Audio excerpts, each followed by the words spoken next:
Who could be ringing the church bell at this time? Maybe it ain't an ooh, Father. Maybe it's an it.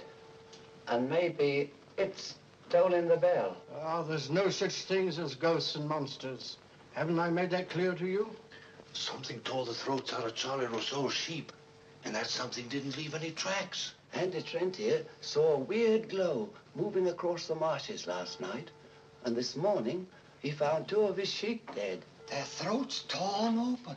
Maybe the same thing that killed Andy's sheep is tolling the bell. I was on my way just now to deliver a special letter at Penrose Manor when a strange light appeared on the road before me, then moved quickly across the marshes and faded into the mist.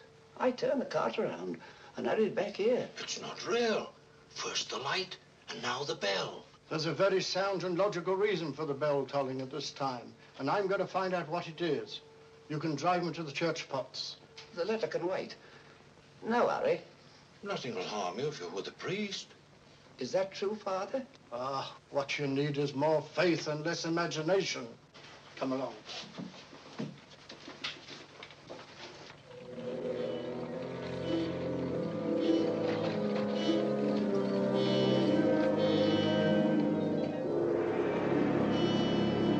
I'd better deliver that letter to the manor. I'm sure it's important.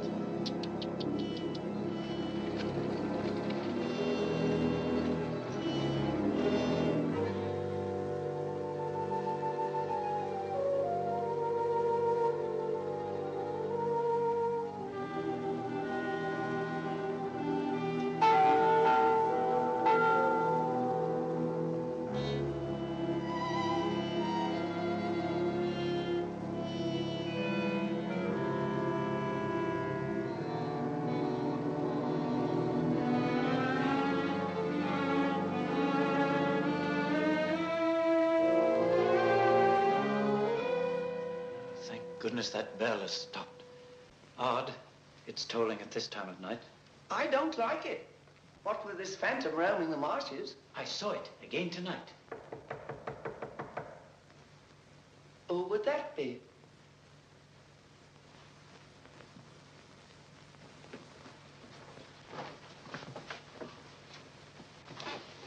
Where's Lord Penrose? He's gone to Quebec. Get him on the phone immediately. What's happened, Father? Lady Penrose, dead, clutching the bell rope, calling for help. It was dreadful. Her ladyship. Call Sergeant Thompson at the police station. Ask him to come to the church immediately. Come with me, Potts. I'll need you. Yes, Father.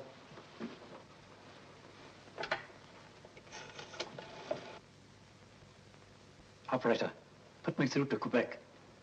Lord William Penrose. Yes, he's addressing a meeting of the Royal Canadian Occult Society at a Quebec hotel. It's urgent, sir. Page? Yes, sir? Lord Penrose. The Mort Rouge is on the telephone. It's urgent. It's in the gold room. Yes, sir.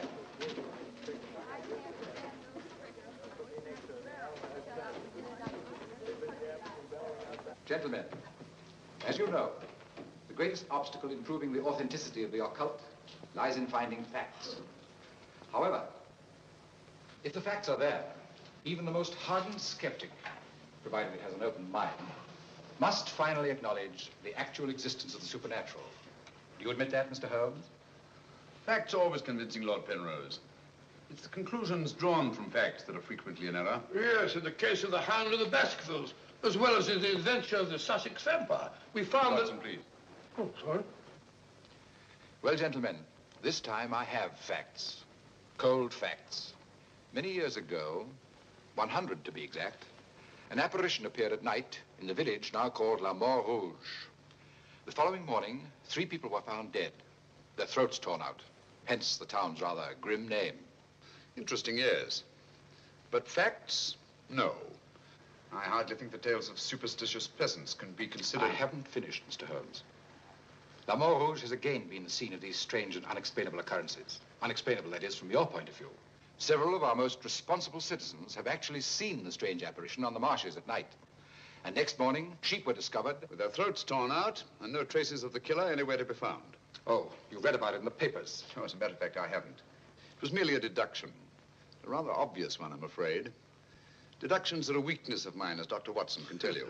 Would you believe it? Holmes could... Well, those are facts, Mr. Holmes. Ignore them if you can. But it's very urgent, sir. Okay, well, go ahead. Thank you. I never ignore facts, Lord Penrose. And I have no doubt that the incident of the sheep with their throats torn out is unquestionably a fact. However, the interpretation of this fact as being final proof of the existence of the supernatural is merely supposition, and therefore cannot be accepted without further data. Your opinions, Mr. Holmes, are undoubtedly the result of your inability to cope with something beyond the realm of your comprehension. Man, I'm sorry, John, but this ridiculous skepticism... Yes, what is it, my boy? Larmor Rouge on the telephone, sir. Very urgent, my lord. Excuse me, gentlemen. I'm afraid, Lord Oh, it's quite understandable, Sir John. Lord Penrose is deeply entrenched in his beliefs. That's his privilege. Well, hang it all, Holmes, the fellow was positively rude. Well, shall we see a little overwrought, Watson? I'm leaving immediately.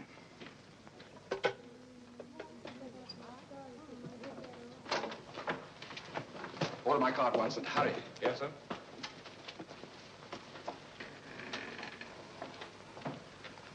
Gentlemen, my wife has just been found dead. Her throat torn out.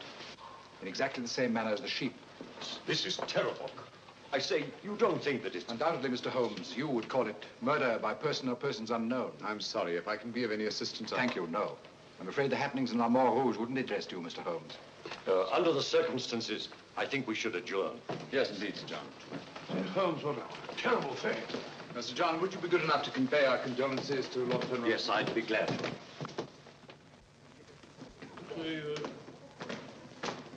Can't we get something to eat before we leave?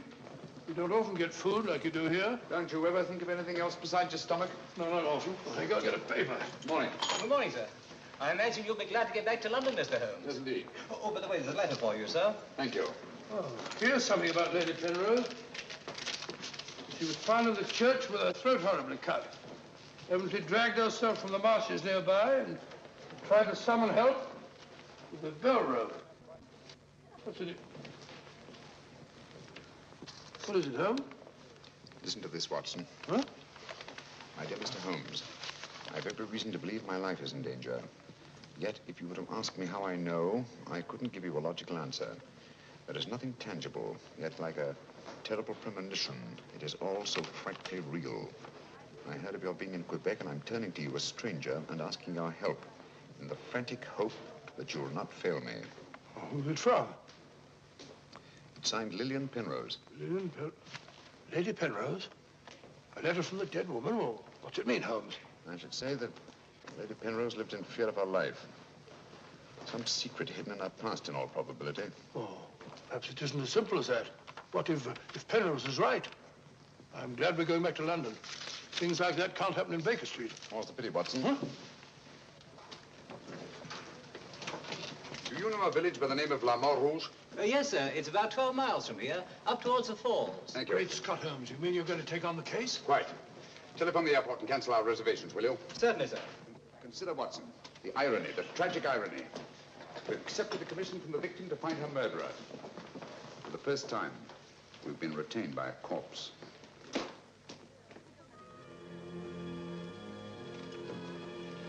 Doesn't seem to be a bell. Never mind, come along. Do you think we should?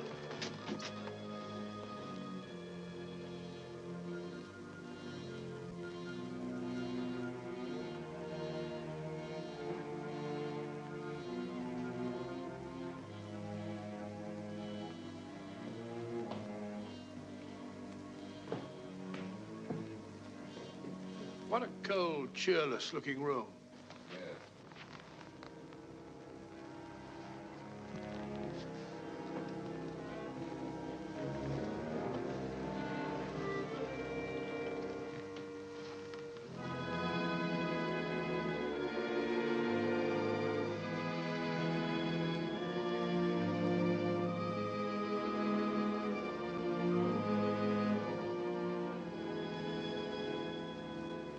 What do you want? Who are you? Mr. Sherlock Holmes. I apologize for this intrusion. Would you mind, gentlemen?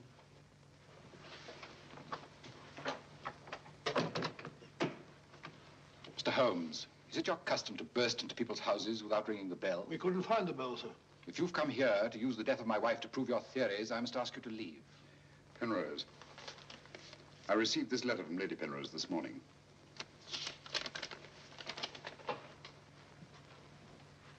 That was devilish awkward.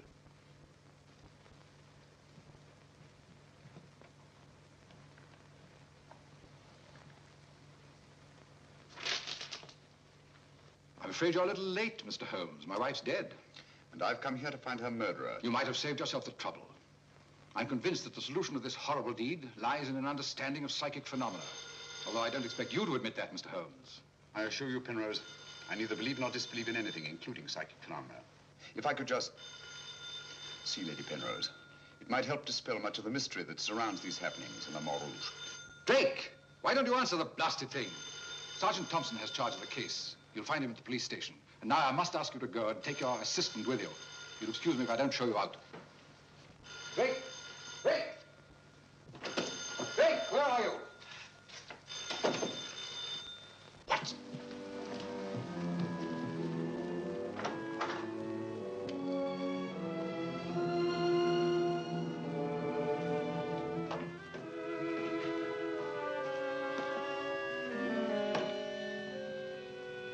Holmes, I've seen her before. Right, Watson, you have. Yes, but where? Never mind that now. You must examine the wound before Penrose returns and has us thrown out of the house. Clumsy job.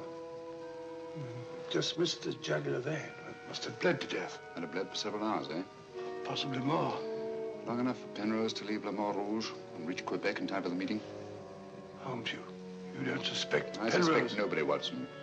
I was just asking a question. I beg your pardon, gentlemen. There is another who desired the death of her ladyship. I saw it last night in the fields, moving in and out of the shadows. You're the butler, aren't you? I was the butler. I've given notice.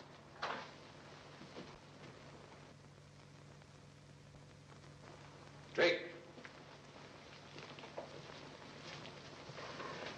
Get out. Get out of this.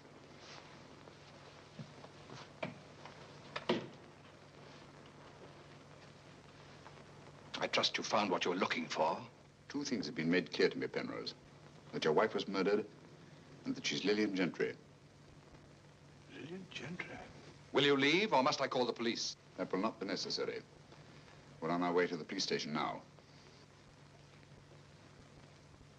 The wounds found on Lady Penrose's throat are identical with those found on the throats of the dead sheep. Now, I'm not a superstitious man, Mr. Holmes, but I don't know of any weapon capable of inflicting such wounds, except an animal's claw. Of course, it could be done by a five-pronged garden weeder. Not that garden weeder, Mr. Holmes. That's mine. I use it to weed the garden at the back of the jail. I'm inclined to agree with the Sergeant, Holmes. A weapon such as that would have severed the jugular vein, and death would have followed immediately. Lady Penrose lived long enough to drag herself to the church and toll the bell in a frantic effort to call for help. Yes, I know all about that. But there must be some logical motive instead of all these goblins and monsters. Sergeant, have you ever heard of Lillian Gentry? No. No, I can't say that I have, Mr. Holmes. She was a famous actress who came to America some time ago. She appeared for many years in the United States and Canada. Then suddenly she disappeared. Her disappearance was never explained, and she was soon forgotten. But what's the connection between Lillian Gentry's disappearance and the death of Lady Penrose? Lillian Gentry and Lady Penrose are one and the same person. The same person? Precisely. One more question, Sergeant. Do your files show anyone with a prison record living in Larmor Rouge? No, Mr. Holmes. The only person having any connection with a prison is Emile Journet. He came here 2 years ago with his daughter and bought the hotel. He was a guard at Talon Prison. Thank you, Sergeant. I hear there are a lot of prairie chicken in these parts. I'd like to have a bag of them someday. I think that can be arranged, though. Yes, we can stop over to farmyard and you can shoot all the chickens you want. That's all very funny, Holmes. Here you are, old fellow. We're going to engage rooms at Monsieur Journet's hotel. Landlord! I say landlord! Place seems deserted. Won't be for long if you bellow like that. Landlord! Oh, sorry, Holmes. Got to try and make summer. Yes, monsieur? My dear, have you got a room for us? Yes, monsieur. Good. Sign here, please. I'll sign for us both. Oh, thank you. You seem very young to be in charge here. Yes, monsieur. You are Mademoiselle Journet? Marie's your name, monsieur. My dear, you've been crying. Why? Papa's going away. Oh, come now. Is that such a tragedy? Did you cry if your papa were going away, Watson? I don't believe so. This way, monsieur. Bring your bags. Oh. Yes, of course. Wouldn't I be unhappy if my father went? Seen my father for years. Father died about 20 years ago in Cheltenham.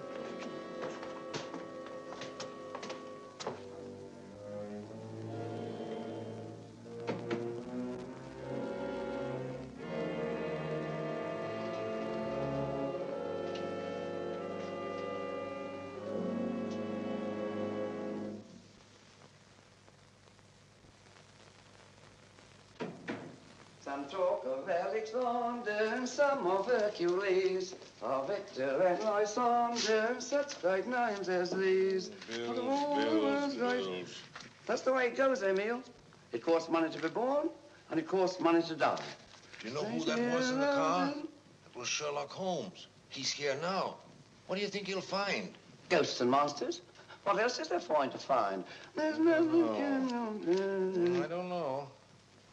You're afraid, Emile? Of course I am, and so are you. Who isn't? Why should Sherlock Holmes come here? To investigate the death of Lady Penrose. What else? I'm afraid Mr. Holmes will return to London a sadder but a wiser man. Why do you say that? Well, you can't arrest ghosts and monsters, can you now? Well, I'm on my way. The mail must be delivered. Some talk of Hercules, some of Hercules. That's better. This room gives me the creeps. It is very seldom used, monsieur. It isn't often that strangers come to Larmor Rouge, and when they do, they never stay. I can't say that I blame them. Will your father be away for long? I don't know, monsieur. Where is he leaving? I don't know. Marie! If you need anything, just ring, monsieur. That girl's frightened, Holmes. Obviously. She made the mistake of telling us that her father was leaving. Huh? You don't think that Journet... Suppose we have a little talk to Monsieur Journet. It might prove illuminating. Didn't I tell you not to answer any questions? Yes. Didn't I tell you to keep a silent tongue in your mouth? Yes, Papa. So you told them I was going away? Yes, Papa. That'll teach you to keep your mouth shut. Monsieur Journet, just why are you leaving Larmor Rouge at this particular time? I'm not leaving. What gave you the idea that I was? Your daughter? My daughter's mistaken. I merely said that I would like to go away. I've just been teaching her the difference. Yes, so I observed. I can't say that I approve of your method, sir. I'll ask you to mind your own business. Run along, dear. Oh, there, my dear. Disgraceful, hitting a child. Monsieur Journet is quite right. It's none of our business. Monsieur Journet, what do you know of the death of Lady Penrose? Only what everyone in the village knows, that she was killed by the monster. You've seen this monster? No, but who else could have done this terrible thing? Sheep have been killed, their throats torn out. You were a jailer at Talon Prison, weren't you? Oh, yes, monsieur. Why did you decide to come to Larmor Rouge? Well, I always wanted to own a hotel, and I heard this one was for sale, so I bought it. That was 2 years ago. Yes. I believe it was about the time the monster made his reappearance, wasn't it? Do you suspect me of being the monster, Mr. Holmes? No. I was just remarking a coincidence. I thought you didn't believe in those things, Holmes. Quite right, Watson, I don't. At least, not in the supernatural variety. Not the werewolf who bites into his victim's throat with his teeth. But, a monster who uses for his weapon of death a 5-pronged garden weeder. Yes, that's a little more in my line. I don't know what you mean. I mean that this monster's been recreated and used as a screen behind which to commit a horrible crime. Whoever did it felt certain that no suspicion could possibly fall on him. But my unexpected arrival upset his plans. Very possibly he became frightened, decided to run away. You're right, monsieur. I was running away. But not for the reason you think, but in fear of my life. And who would want to kill you? I don't know. It's like some terrible premonition. But it's so real. The very word, it's in Lady Penrose's letter. Yes. That still doesn't explain this garden weeder. I swear to you, I know nothing about its being here. Haven't we better send for that fellow, Sergeant Thompson? No, Watson, that won't be necessary. Monsieur Journet knows as well as we do that you can't run away from yourself. Oh, would you be so good as to return this to Sergeant Thompson, monsieur? I took it away quite by accident.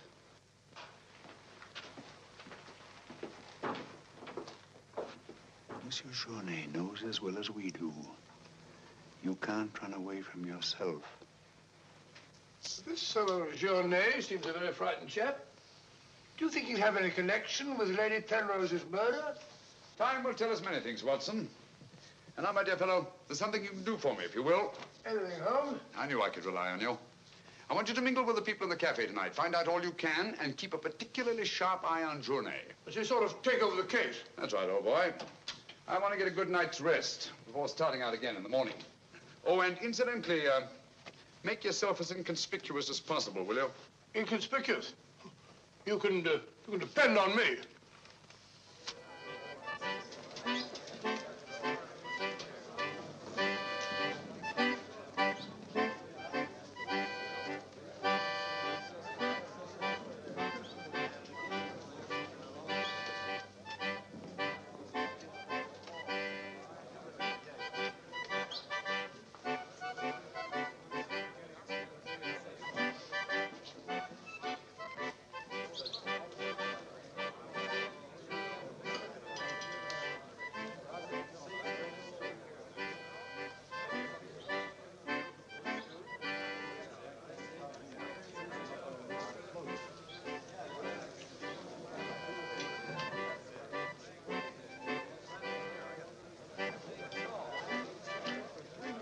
Thank you, my dear.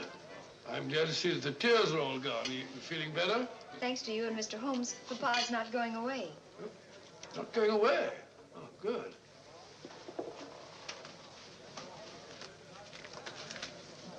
Journet not going away. There are many phases of the supernatural, Mr. Drake. Witchcraft, vampires, werewolves, ghosts, monsters. You'll find them all in the history of crime. So I say to myself, Potts, this is the handiwork of the supernatural. I gather that your name is Potts, that you're interested in the detection of crime. Allow me to introduce myself. My name's Watson, Dr. Watson of 221B Baker Street, London, England. How do you do, sir? Here's the crime. Bigger and better crime. I deduce, my good man, that you're somewhat drunk. Yeah. Sharp he is, sharp as a tack, and just as flat-headed. You might also deduce that I'm leaving this place. Getting out. As soon as the bus I'm waiting for hoots its hooter. I believe they say honks its hooter in these parts. Hoots to me, honk to you. Hoot, hoot. My dear fellow, I don't care two hoots whether it's hoot or honk. Oh, that's my bus, gentlemen. I just heard it hoot its hooter distinctly. If you solve this case, let me know. Personally, I'm betting on the monster. You take my advice, Patsy. Get out of this place before they find you with your throat cut.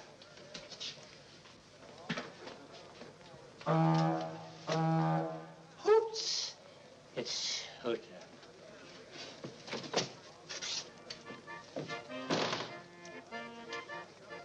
Nervous? Well, the thought of having your throat torn out by some monster isn't likely to make you very gay, Dr. Watson. No, indeed. Some of Monsieur Journet's excellent wine will soon remedy that. Marie, would you bring a bottle of this excellent wine for my friend here? Yes, monsieur. Mr. Potts, as a student of the occult, supposing you give me your theory of this murder. You like this wine? Oh, but Dr. Watson, I never drink anything stronger than milk. Teetotaler? No, hiccups. Every time I drink alcohol, I have hiccups. Sorry.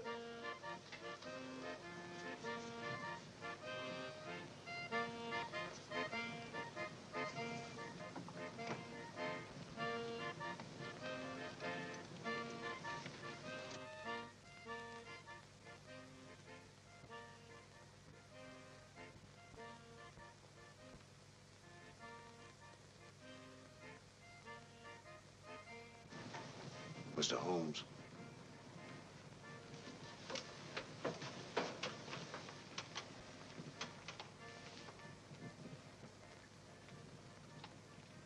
Mr. Holmes.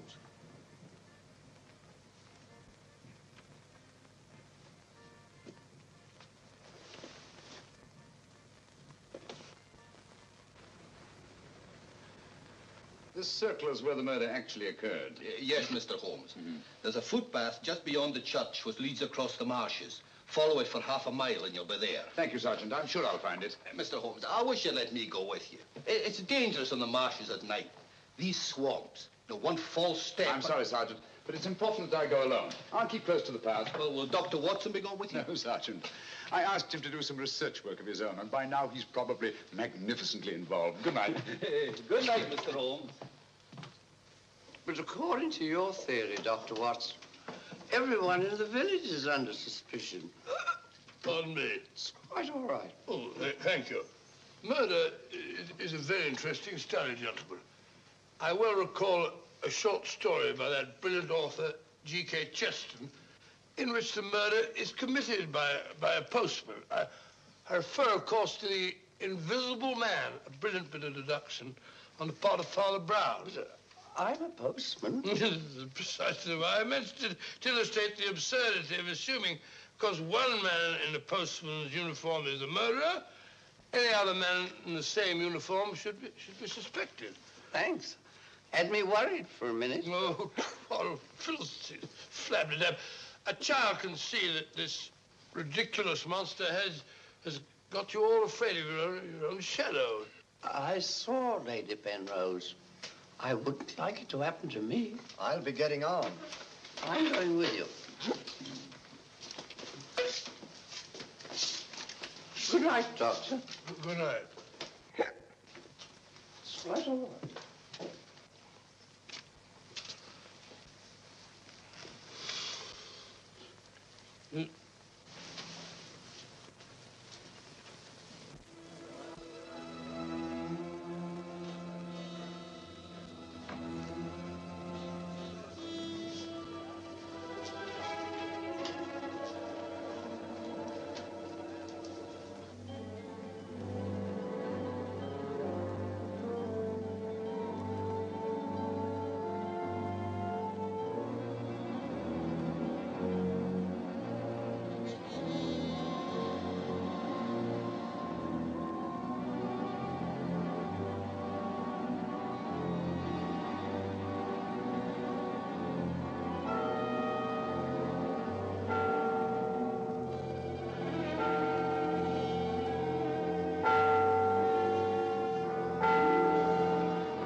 What's so strange about a church bell ringing? It rang the same time last night.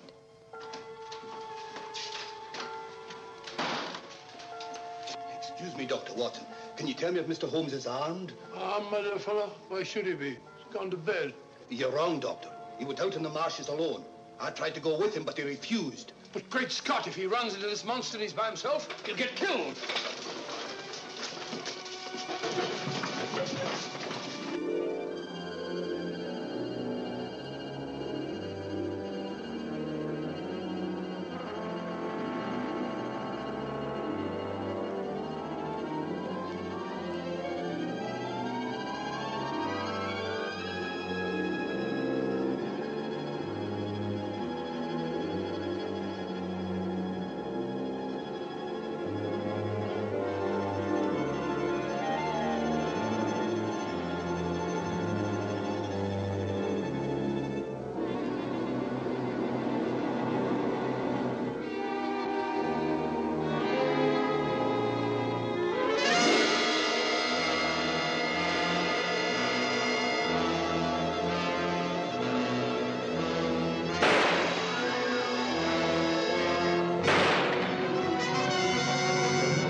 Holmes!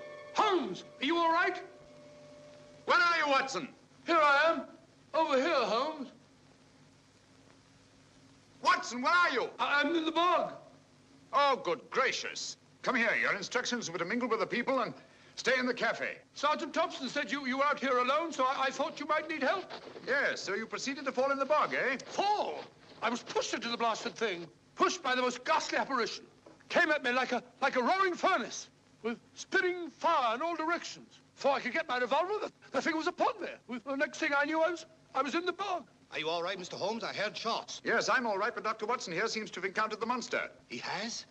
Come on, old fella. We'd better get you out of these wet clothes and into a hot tub before you catch a death of cold.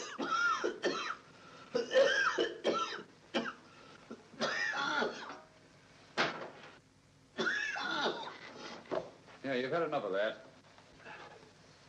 Drink this. You'll be as fit as a fiddle in the morning. Sorry you had such a bad time. I got a right to share your dangers. Thanks, old fellow. You know, I wasn't sure the villagers weren't right. And if it did turn out to be some sort of supernatural monster, well, why should I involve you? Rubbish. However, I did learn something. I can now state positively that our antagonist is not a phantom. But the thing actually spat flames at me. All just a figment of your imagination. The murderer knew I was out on the marshes, and obviously wanted to frighten me. You frightened me, all right. How do you manage the flames? Merely clothing, treated with phosphorus. When the murderer fled, his shirt caught on a tree, and this piece of cloth was torn off. Come in. I'd like a few words with you, Mr. Holmes. I'll come directly to the point. Hello? What happened to your assistant? I'm not his assistant. If you must know, I was pushed into a boggy hole on the marsh. Pushed?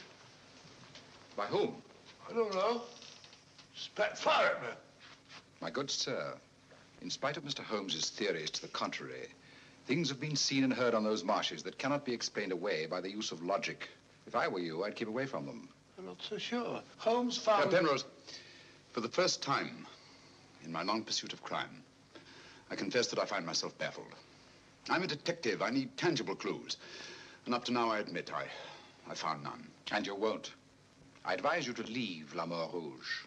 Tonight, you escaped with your life. Next time, you may not be so fortunate. Thank you for your considerate advice, Lord Penrose. Good night, sir. Excuse me. Oh, good night.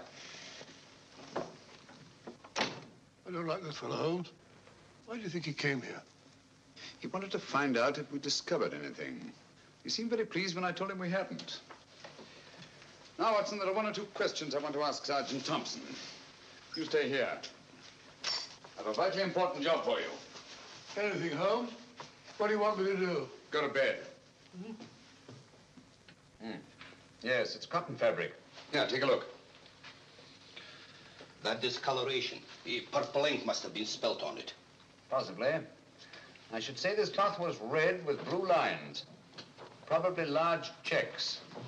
Yes, it seems to have been laundered a good many times. The blue lines are almost completely erased. Yes, you can scarcely see them. It's good fabric, well woven with a solid base. Hello, Bill.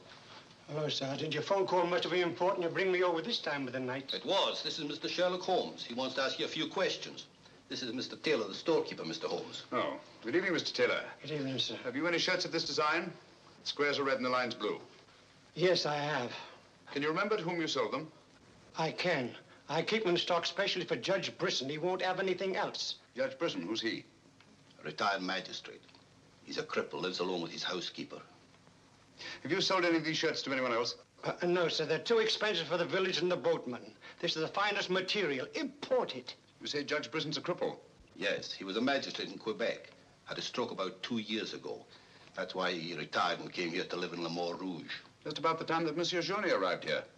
Now that you mention it, it was just about then.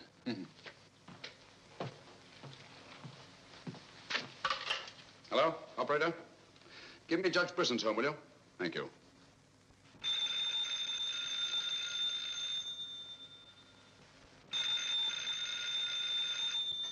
Nora. Let it ring. Haven't I told you not to answer the phone at night? Yes, sir. Well, then obey my orders. Yes, sir.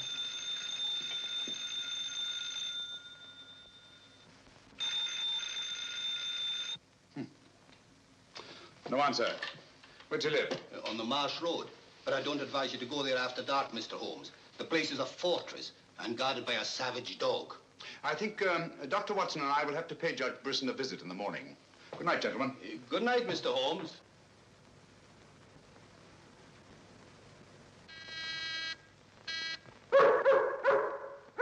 Two locks on the door. One of them new. Yes, I should say that Lady Penrose's death had increased Judge Briston's terror. Don't like the sound of that dog. No, sounds hungry. Possibly ravenous. Couldn't we come back after he's had his breakfast? I'm sorry, Watson. Our business won't wait. Oh, stop now. Yes, Watson.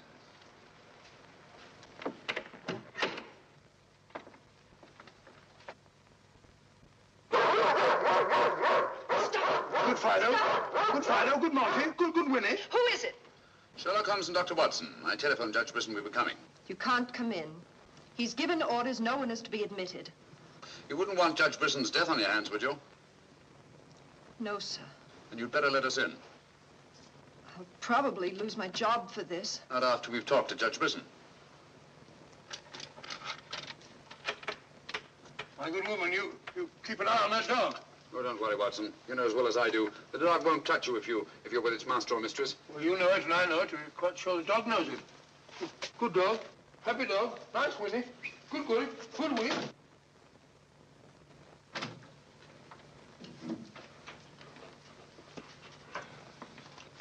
Let me warn you, I'm armed. And I'm an expert shot. We didn't come here to harm you, Judge Briston, but to protect your life. I told you over the phone this morning, Mr. Sherlock Holmes, that I did not want to see you. I don't want to see anyone. But I want to see you. Stay where you are. Nora, show these men out. Judge Briston, if you'll answer a few questions, I may be able to save your life. I have the fullest confidence in my own defenses, and I will not trade them for any theories of Mr. Sherlock Holmes, however plausible you make them sound. Now get out, will you? I'm sorry. Under the circumstances, I'm helpless to prevent your death. Almost certainly by violence. Come along, Watson.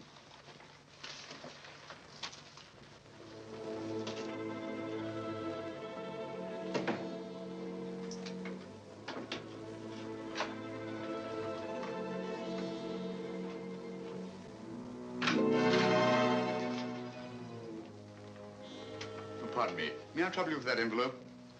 I must have dropped it.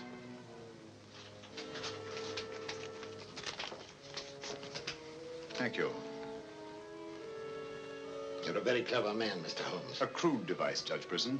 But it's confirmed my suspicions that you're not the cripple you pretend to be. I'm sorry. But I'm frightened of everything and everybody.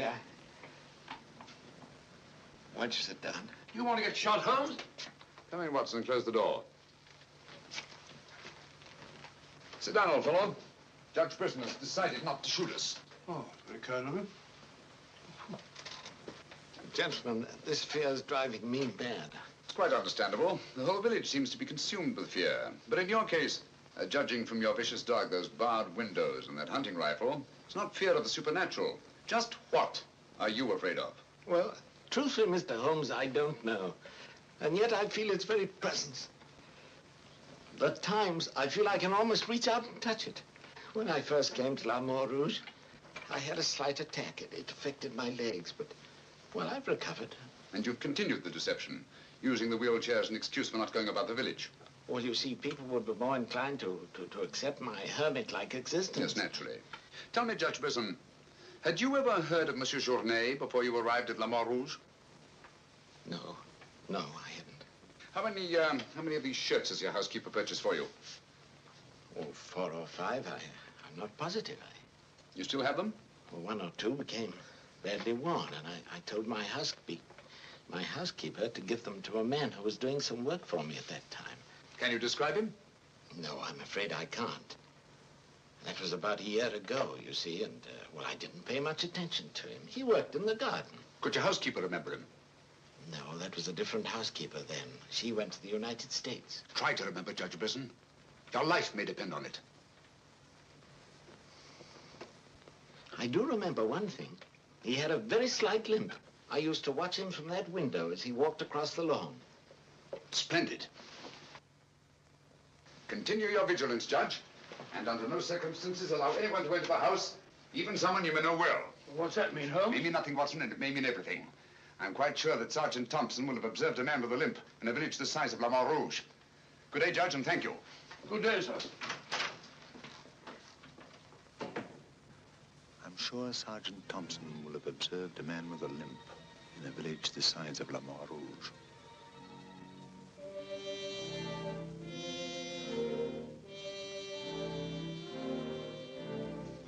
This is what's left of the Delaport Hotel, Mr. Holmes. Dana sleeps here when he's in Larmor Rouge.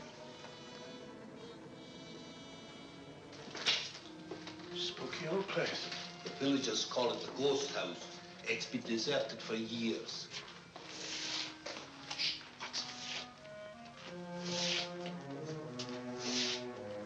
He walks with a limp. A left foot, I think. To the trained ear, Sergeant, footsteps have a characteristic rhythm as identifiable as fingerprints.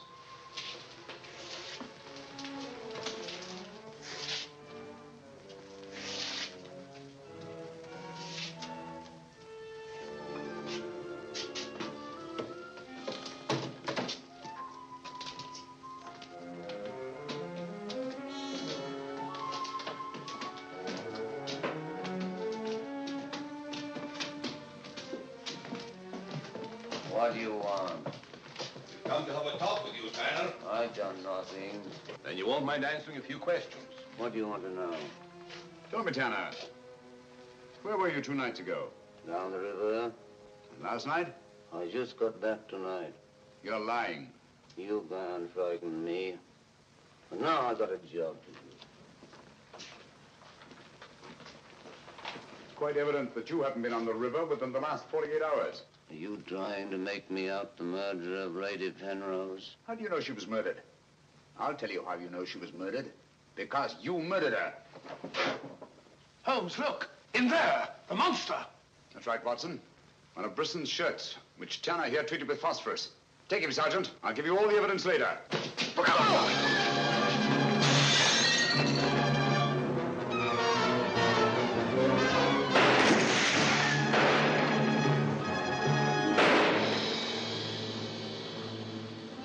You got him, Sergeant. I'm sure of it. Come on.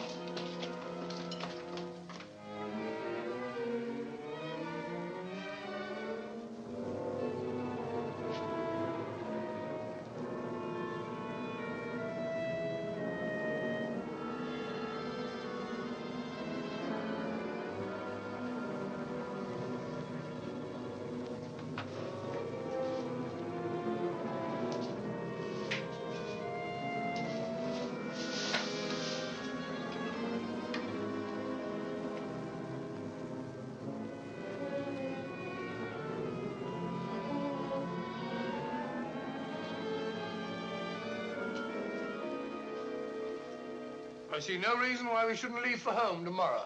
So much for tomorrow. But for tonight, what do you make of this, Watson? I found it in Tanner's room. Just a photograph? That's right, old boy, just a photograph.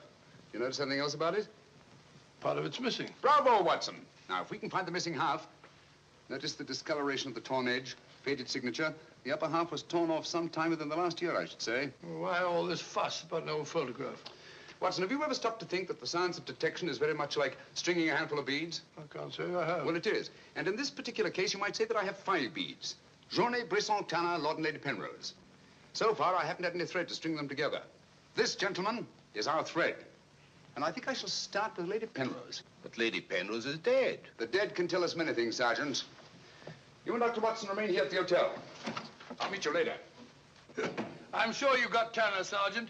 But Mr. Holmes is never satisfied with a dead criminal. He has to sit in on the post-mortem. Come along. Let's go downstairs and celebrate the death of the monster. That's a good idea, Doctor.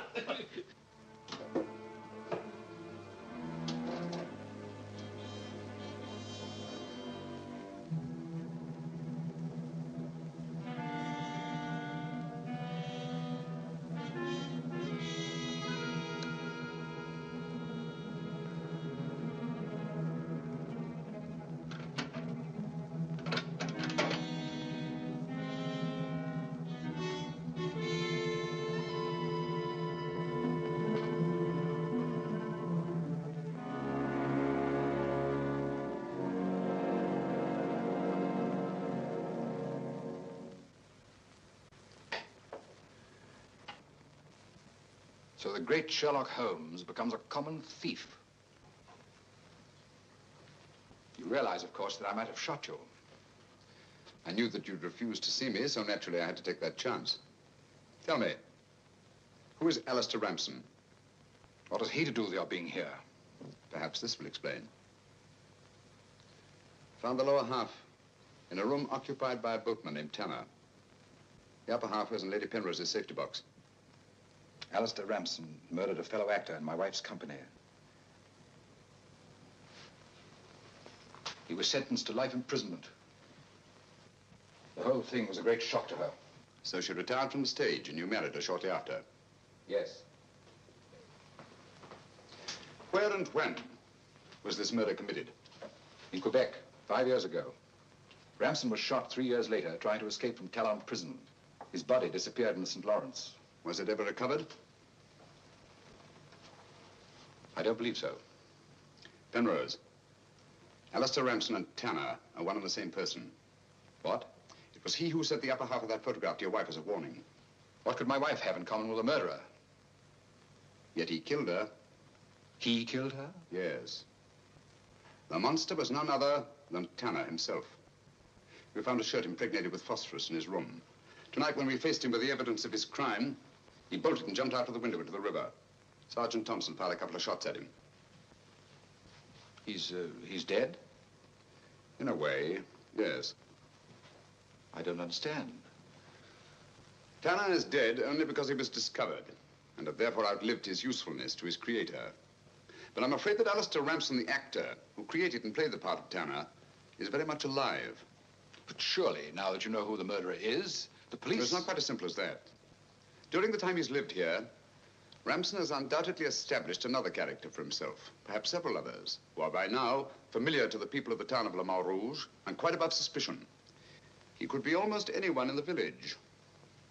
He may even have been your butler, Drake. This is fantastic. Yes. Yet Lady Penrose's death is only the beginning. There's no saying where this madman will strike next. Tell me, is there anyone else in Larmor Rouge who may have been connected in any way with the case of Alistair Ramson? Judge Briston was the magistrate who tried and sentenced him.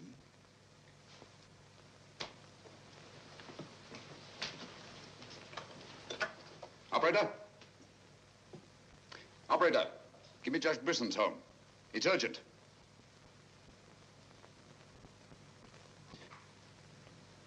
Judge Briston, this is Sherlock Holmes. Oh, yes, Mr. Holmes. Oh, I'm quite all right, thank you. I've chained up the dog, as you asked. As I asked? I haven't telephoned you before. Somebody's obviously imitated my voice in order to gain access to the house. Well, certainly, Mr. Holmes. I'll lock all the doors and await your arrival. Yes.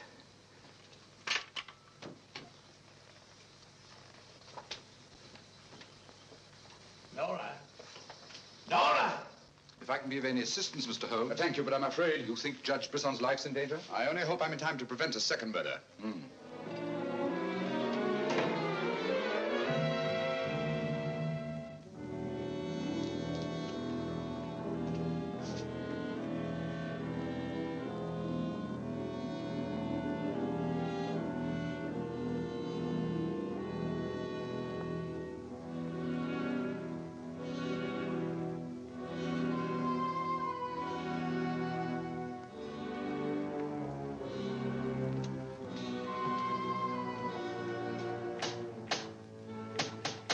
That's Mr. Holmes. Show him in.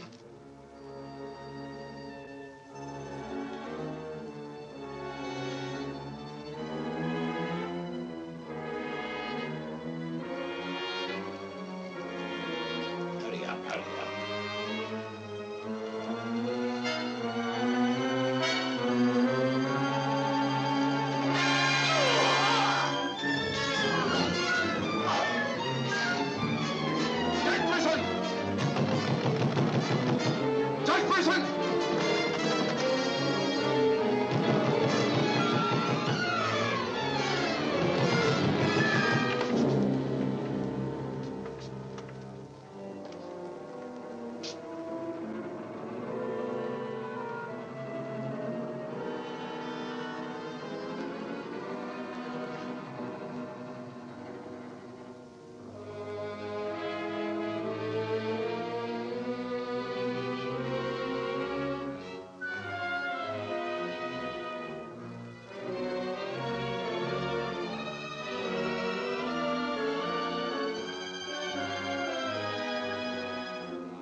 You know who it was? I don't know.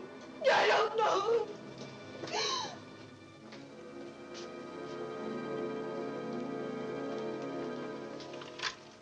Hello? Operator, Monsieur Journet's cafe. I want to speak to Sergeant Thompson. It's urgent.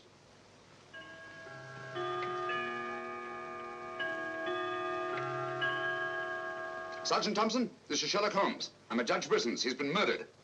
Judge Brisson's been murdered. Judge Briston? The murderer gained access to the house, gagged and bound the housekeeper, then disguised as Nora, murdered Judge Brisson. I'm returning to the old Delaporte Hotel on the chance that he'll go there to change his clothes and assume another disguise. Ask Dr. Watson to meet me there as quickly as he can, will you? You'd better come here at once and take charge. Right.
Throw your revolver on the floor in front of you and raise your hand, Sherlock Holmes.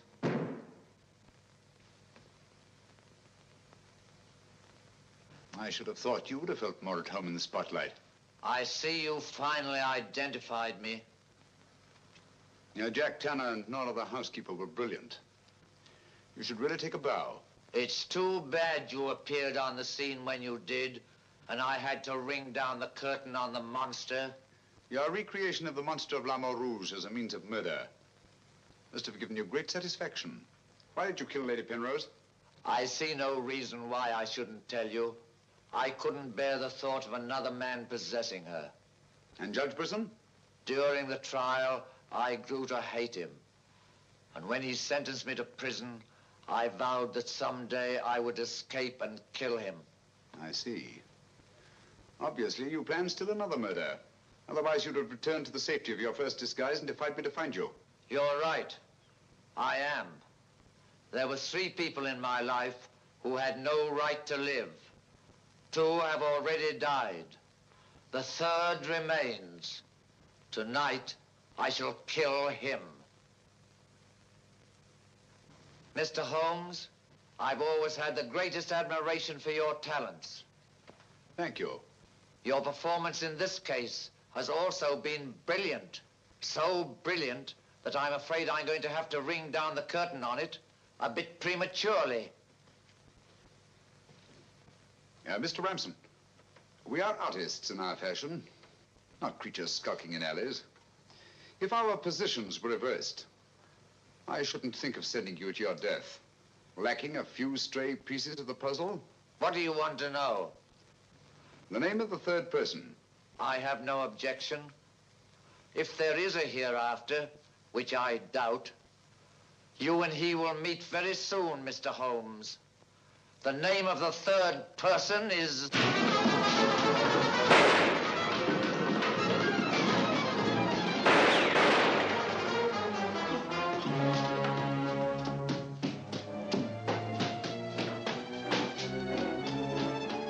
Coming, Holmes!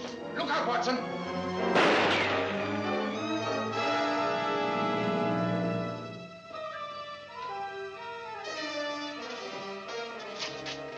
All right, Watson.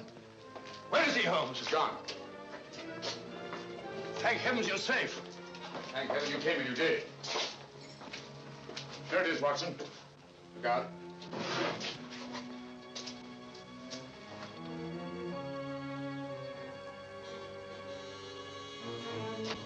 So you got away again? Yes, Watson. Over that warehouse roof, most probably. What a fellow's a room. Yes. This is obviously the secret room where his disguises were created. Looks like an actor's dressing room. He is an actor, Watson. One of the finest acting talents of our time. Look at this. Nora, the housekeeper. His name's Alistair Ramson. Alistair Ramson? Never heard of him. No, that's not important. The important thing is that he murdered Lady Penrose and Judge Briston. Great Scott, he did it. Yes, Watson. This Ramson is a paranoiac. His orgy of crime is not complete. There's still another. I was just about to learn his name when you so conveniently fell down the stairs. Oh, sorry, old chap. You needn't be, old boy. You saved my life. Look at this, Watson. Tanner. Tanner? Where do you think he'll strike next? Obviously, Journet is to be his 3rd victim. Journet? Yes, Watson. As in the cases of Lady Penrose and Judge Briston, Journet also felt his presence. But in each case, it was vague and unexplainable. Well, what connection can he have with Judge Briston or Lady Penrose? Journet was a guard at Talon Prison, where Alistair Ramson was confined. He's the 3rd person against whom the murderer holds a grievance. Now he's disappeared. Journet disappeared? Oh, so Marie told us in the cafe? Watson, Journet's disappearance can mean only one thing. He's in hiding. Our job is to find him before Ransom does. Journet is the only man who can lead us to the murderer. We'd better have a talk with little Marie. Raise your voice and sing along, sing till the echoes ring. Don't ever let a single soul worry about anything. Find what you make it so you can make it what you will. Never be weary, ever be cheery. Hello, Potts. Have you seen Marie? No. Have you seen her? No, can't say I have.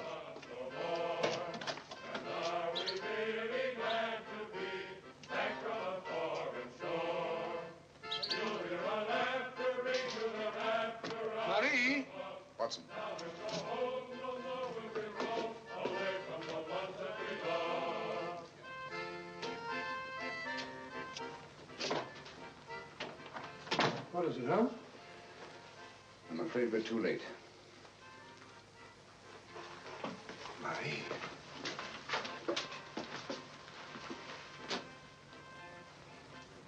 Don't touch anything, Watson. Murdered in exactly the same way as Judge Briston and Lady Penrose. Poor innocent little child. I should have prevented this. Nonsense, my dear chap. You did everything possible. How on earth could you have prevented it? The child's death is a tragedy, of course. I see exactly what happened. She was standing here by the desk, and the murderer came in by that door. He came in through that door, but Marie was not in the room. She alone, of all people in the cafe, saw Ramson enter this office. It was someone she knew well. Someone who might have a message from her father. So she followed him here.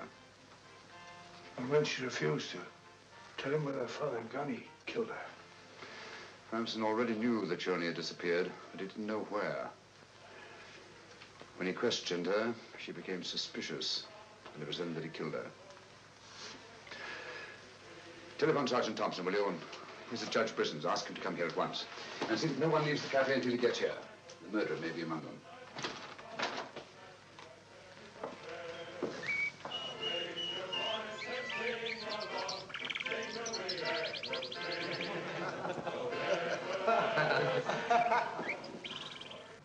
What could have happened to Holmes?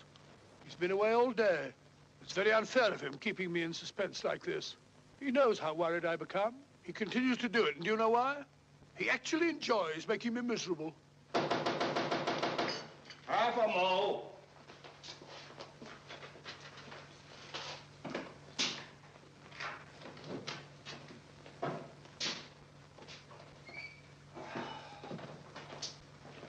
No good, Watson. It won't work. What won't work? I've been to every place where Journey could possibly be in hiding. Well, that's where you've been all day. Yes, Watson, and I must admit that I'm completely baffled. We've got to find Journey before it's too late. But how? I've been everywhere within a radius of 5 miles of this village. I've even been to the church in the hope that he'd disguise himself and attend Mass. He may have gone to Quebec. Every road's covered. He hasn't left this vicinity, of that I'm certain. All right, I'll answer it. Hello? Hello?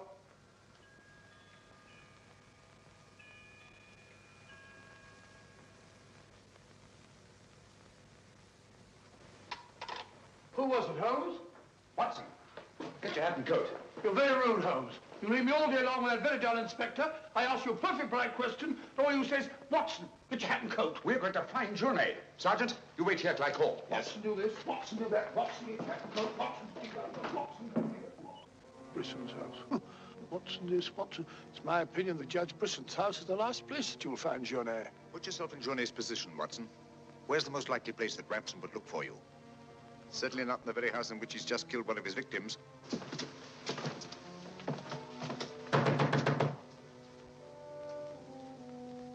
Journey! Journey! It's Sherlock Holmes and Dr. Watson. We're here to help you. I don't like the look of it, Holmes.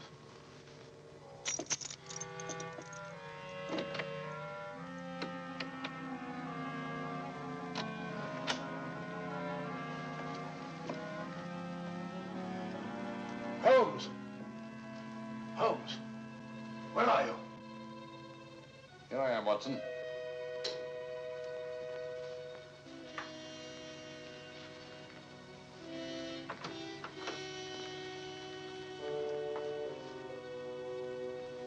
Journey! What do you want? We've come to help you. How did you know I was here? When you called your hotel just now, I answered the telephone. The chimes of Briston's clock here merely confirmed what I already knew.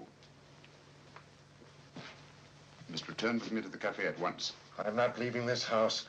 The murderer's waiting out there in the marshes to kill me the moment I leave here. Naturally, but first he must have the opportunity. If you return to the cafe, he'll have that opportunity. It's the only way we have to apprehend the murderer. What if I refuse? Journey,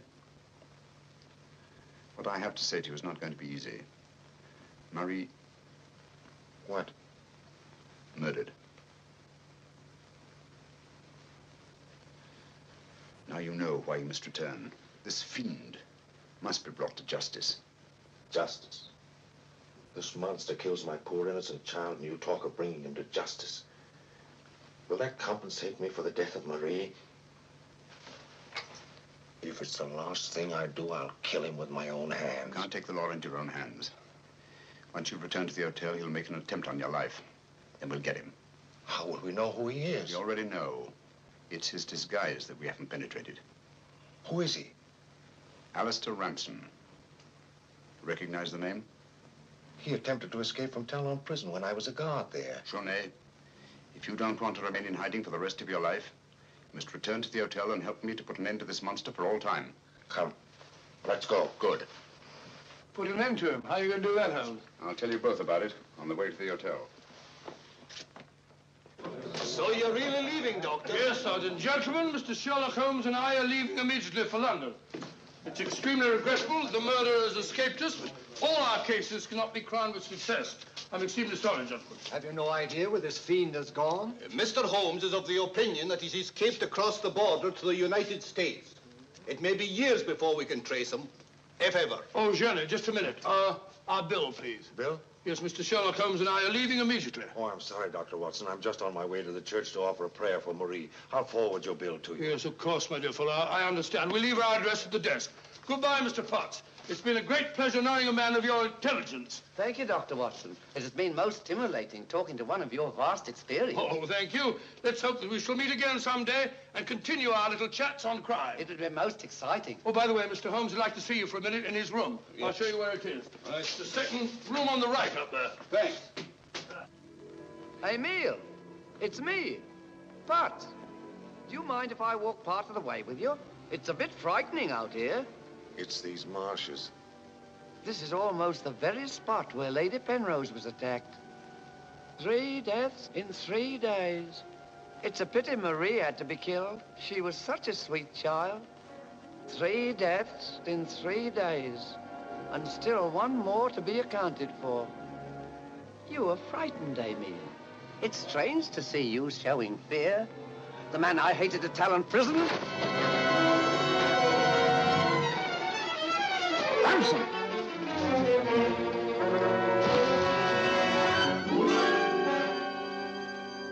Sherlock Holmes. Yes, Mr. Ramson. So you see the final curtain has not fallen after all. I thought you were on your way to London. Naturally, that's what I wanted you to think. That's why Dr. Watson announced our departure in the cafe. Journey's leaving was purely bait to bring you into the open. I merely replaced Journey once he was outside on the street. May I say, Mr. Ramson, that your disguise as a postman was a masterpiece of ingenuity. Your very choice of the role put you above suspicion. It was quite easy. I simply disposed of the real Mr. Potts after he had passed his civil service examination and had been assigned to Larmor Rouge. You realize, of course, that you'll never hand me over to the police alive. It's not my function to be your executioner.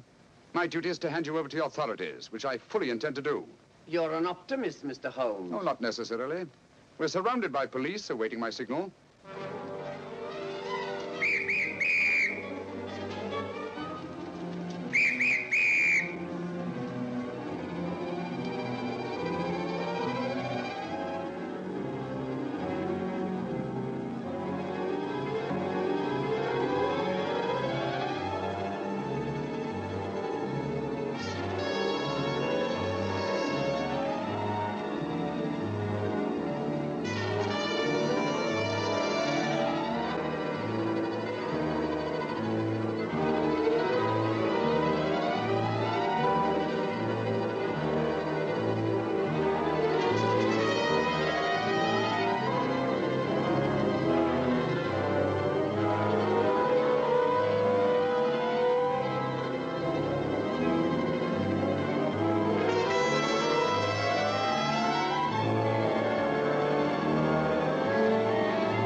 I've killed him. With this. Ransom's instrument of death has been his own executioner. Well, gentlemen, our search for the monster has ended where it began, on the marshes. Hey, Watson?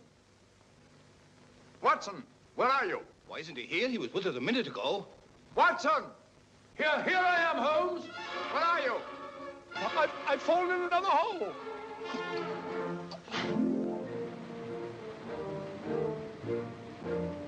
I should like to have seen a bit more of Canada before we sailed, Holmes. So should I, Watson. Canada. The linchpin of the English-speaking world, whose relations of friendly intimacy with the United States on the one hand, and their unswerving fidelity to the British Commonwealth and the motherland on the other. Canada. The link that joins together these great branches of the human family. Churchill say that? Yes, Watson, Churchill.